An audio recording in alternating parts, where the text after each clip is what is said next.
It's time for my final review of Belgium in Eurovision 2025. Red Sebastian singing Strobe Lights. We're going to check out his performance from semi-final number 1, see what went right, what went wrong, and what we could see from Belgium next year. So, let's kiki. Hi, my name is Tom. I'm an Irish Eurovision analyst, and you can find all this stuff on my Eurovision channel. So this is my series final review where I go through some of the performances from the Eurovision semi-finals and final, give my analysis of what went right and what went wrong. In this case, what went wrong as Belgium didn't qualify. They came 14th? Yeah, 14th in their semi-final. Of course, if you want my full analysis of that entire semi-final, check out my 2 semi-final 1 analysis videos. This is just going to be focusing more on the performance. I'll leave as much of the original audio and visuals in as I'm allowed to. If I need to make changes, I'll put it up onto my Patreon. This is Red Sebastian, one in my secret bang. I think I've actually seen this since the semi-final happened. Now, I don't know, is this going to be the original audio or are they overlaid some better audio? They do that sometimes. Yeah, vocally, it's not a great start. It's a kind of difficult note for him to hit. I don't know if maybe it would have been made a good, better first impression if they just given him like a really safe, easy note in his more comfortable range. But it's a really striking beginning. I think the red lighting looks really, really distinct. Not very much mystery going in. I don't know if it would have been cooler if he maybe would have been standing with some red lighting on him, but a little bit of darkness, and then we like slowly zoomed into him. Instead, it's just like, blah. There's Red Sebastian. He's red. That's it. Not much suspense has been built up. I do like the makeup on his eyes. I think that looks super cool. Yeah, vocally here is fine. I'm guessing we're going to get the vocals we actually had in the semi-finals.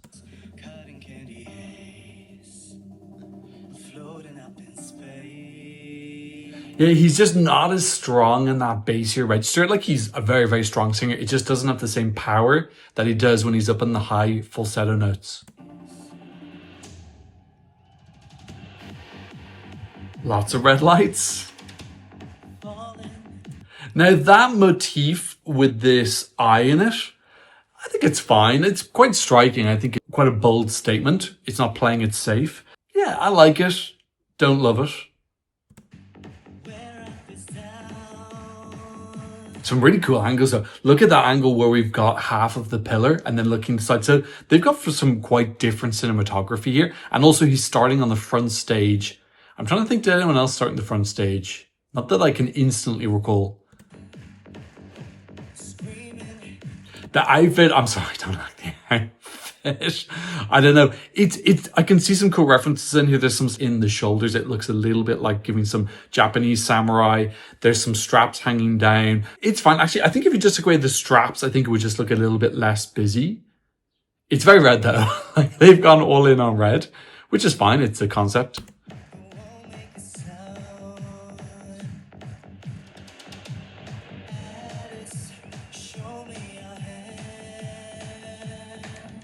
Just a little bit of choreography there, a little bit similar to Luan, is that when you do give this choreography, you can kind of see the cogs turning in their head and then moving in to do it. It's fine, but it just takes away a little bit of the naturalness of the performance. I still think this is solid so far. Musically though, this is a very slow build up into something, anything.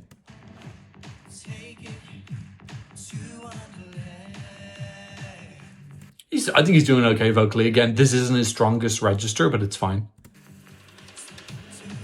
And we're getting some of these LEDs come in. I think that looks super cool. It's very different. It's very edgy. This kind of slight hellscape in red. Very mysterious, very smoky. And then this walking in the background. I think that looks super cool. Still sonically, though, song-wise, nothing really interesting has happened. And that is the thing I think we realized from this year's Eurovision is you can have the most amazing staging. If the song is not happening, people at home, casuals, really aren't going to feel it.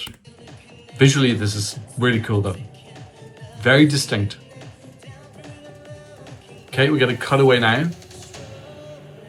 And this bit on the floor seems to be a little bit divisive. I saw some people leaving comments they weren't mad on it. I like this. I think that he's late there now.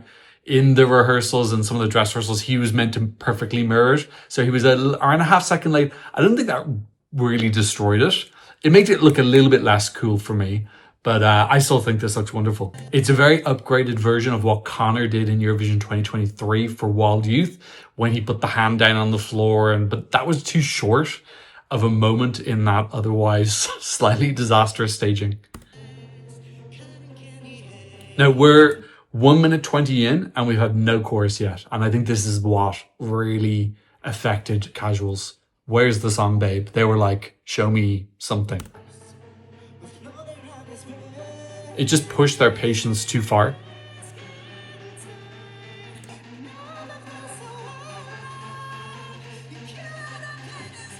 And we get the clones coming in now. Still no chorus though. 1:35, almost halfway through the song. Keep in mind there's that little bit of an intro at the start. Still nothing. Little bit off on those high notes. To be honest, when I saw this in the dress rehearsal, he sounded so good. But as I've said multiple times in these reviews, what you hear in the arena is way more forgiving with the acoustics as opposed to what's going into the mic, into the feed, and then mixed and then put onto TV. So I don't know if he was just a little bit more off here, but in the jury show and in the show that the fan media saw, the first dress rehearsal, his vocals were very wow. I remember being like literally wowed, gagged, one might say, by how powerful it was. I almost felt like the room was shaking. And these clowns come in. I think that's a fabulous image. That's so cool.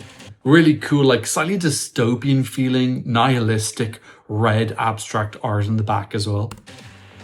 I think that's a stunning image now. That's gorgeous. Look at that, the way that they're posing. And we've seen clones done a couple of times before. I don't think it's been done that much in Eurovision. We saw it in C'est vous qui décidez in 2018 or 19 with Emilien, which in case you don't know is my favorite song ever. That was in the national final that didn't win. Okay, Ukao. And she used clones as well. I think this looks even cooler. But yeah, it's, and then of course Goldilocks also used clones in her UMK performance this year. That's wonderful. Those poses are fabulous. Still not much of a song yet though. No clear hook, no clear chorus. People at home who aren't wired by the visuals are like, where's the song? What is the song?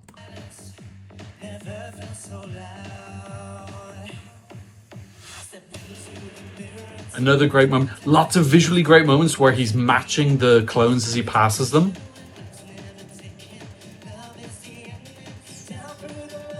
And I think for people at home as well who aren't going to know what the song is about, it might just seem like too many cool looking things. We have all this cool imagery, but what's it got to do with the song? It's not just the fact that the song isn't there. It's that these cool images, I don't think they have a super obvious connection in their story with the song itself.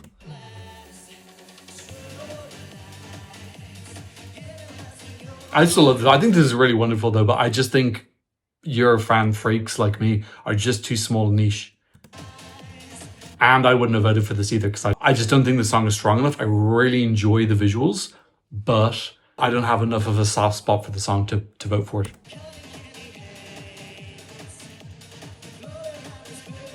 This is where we get into stronger vocals now. I think that's some strong notes there. I've heard him do it better though, which is slightly a shame because really you want to give your best performance in the semifinals. This is one of the other things about having televote in the semifinals is you've only got one night. When we had juries and televote, you had two chances. Theoretically, you could mess up the jury show. You still have the televote show and vice versa. Whereas now all the pressure is on one show for them to deliver. It's just that little bit of extra pressure that they all have to deal with.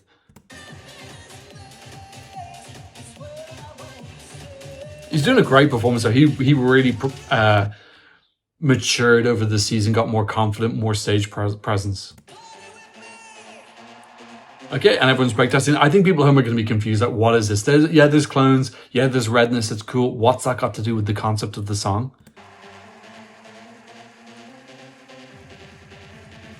And we're getting lots of flashing lights. Okay, and we get into some more high notes. I thought those high notes were clean. I'm also just pausing more so I don't have to deal with copyright. And we get him. I think the background there is really, really fun where he's clubbing. I have to admit, I'm not super clear on what the meaning of the song is. I presume it's a little bit of like finding yourself taking risks, but I don't think it's really clear. And I'm a Euro fan, so that's a little bit worrisome. I just think people at home had no idea what the song was about. So then the imagery kind of loses its meaning because it's meant to be a reflection of what the song is. And if they don't know what the song is, then it's just random cool stuff, if they even think it's cool. But I think it's cool. I'm finished. Yeah. Oh, that looks like a relative. Is that a brother or something? That looked like maybe it was his brother or twin or something. Okay, so what went right and went wrong? I think I summed up a lot of it there. I think it was lots of cool stuff there, but the song composition was quite unusual. I never really massively got into this song. I think it takes way too long to get into any kind of a chorus, and I just don't think the chorus has enough of a hook either. So the song, I think, is the fundamental problem here. I think there were songs in Belgian Eurosong this year which were more conventional and which would have fared better as songs, but maybe would have lent themselves less to wow visual concepts. This really feels like the Belgian delegation really overcompensating for the song not being strong enough.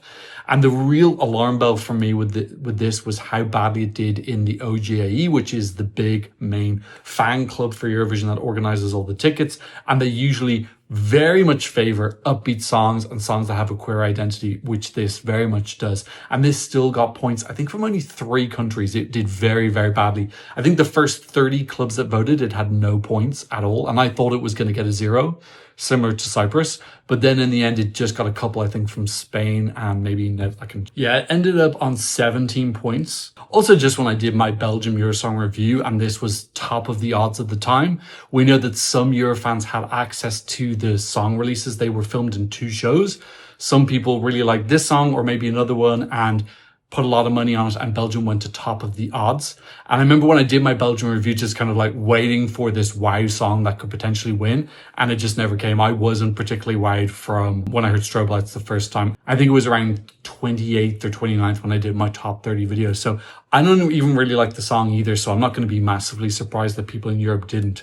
Yeah, I just felt like it didn't have much of a hook. It got way too long to get into a good part. It had good energy in it, but it's just not something I wanted to listen to a lot. I think they did a great job visually, and I actually think this was stronger visually than Cyprus was. I thought it was more interesting. I love the color. I love some of the ideas with the clones, the way they did that. I thought a lot of the camera cuts were really interesting, where they were particularly looking down this front stage. So I think they did a lot of really, really great things here, but fundamentally, none of them fixed the fact that the song just wasn't that good in a lot of people's opinions. You know, so many people say to me, oh, I wish the contest could go back to when it was a song contest. It is a song contest. This year really solidified how much that it is a song contest, predominantly particularly with the semifinals and who qualified. The most popular and liked songs qualified, even if other ones had way more wow staging. But a real shame for him that he didn't qualify on his birthday. I thought he handled this so well. I don't have the message on me, but I remember he posted on Instagram or somewhere saying thank you to everyone. Handled it in a really, really dignified way. So fair play to him for that, because some people don't handle non-qualifications great. I'm not going to mention any names. You probably know who I'm talking about from 2022. Okay, so where did Belgium go from here? Well, as you know, Belgium alternate between broadcasters. So that was the Flemish broadcaster that we had this year. Next year, we go back to the French broadcaster RTBF, I believe, who haven't confirmed for Eurovision yet. They've been having some reservations about this voting manipulation from Israel in the final. They haven't confirmed that they're going to compete next year. They want an investigation. There's going to be another EBU reference meeting in 3 months where they're going to talk about Israel's participation, and presumably they'll have done their investigation into the votes and they'll present it to the head of delegations then. So maybe RTBF will make a decision at that point. I'm expecting that we'll still see them. I think the EBU will probably do quite a lot to keep Belgium in the contest. You know, Belgium are one of the original countries in the very first contest in 1956. Got almost 12 million people. I think there's lots of and then there's also other countries who've been complaining as well. Hopefully they're going to do a pretty thorough investigation and give some solid, satisfactory answers to RTBF. And then if RTBF confirm, I imagine they're going to continue doing internal selection as they have done recently. The French-speaking broadcaster's been responsible for Musti, who didn't qualify, Jeremy Machiesi, who came 19th, Elliot, who didn't qualify, Blanche, who came 4th in the final, and Loic Notte, who came fourth in the final. So this broadcaster had a really hot streak with 2 consecutive fourth places, but then recently they've had only 2 out of 3 qualifications. And when Jeremy qualified, he was in 8th spot.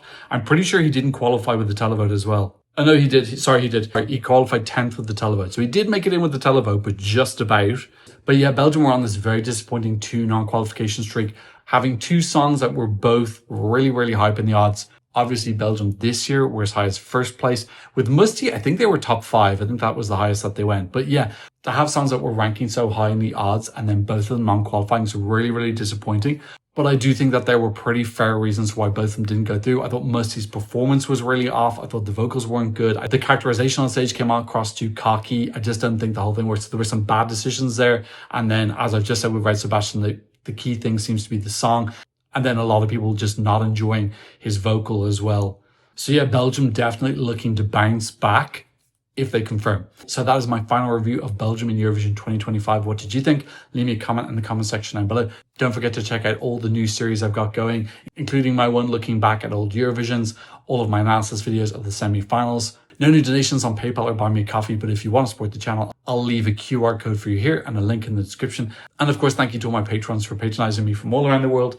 If on my Patreon, you can find lots of fun stuff to do to cure your post-Eurovision depression in the off season. But of course, thank you so much just for being here. I'll see you another Eurovision. But of course, thank you so much just for being here. I'll see you another Eurovision analysis video very soon. Goodbye.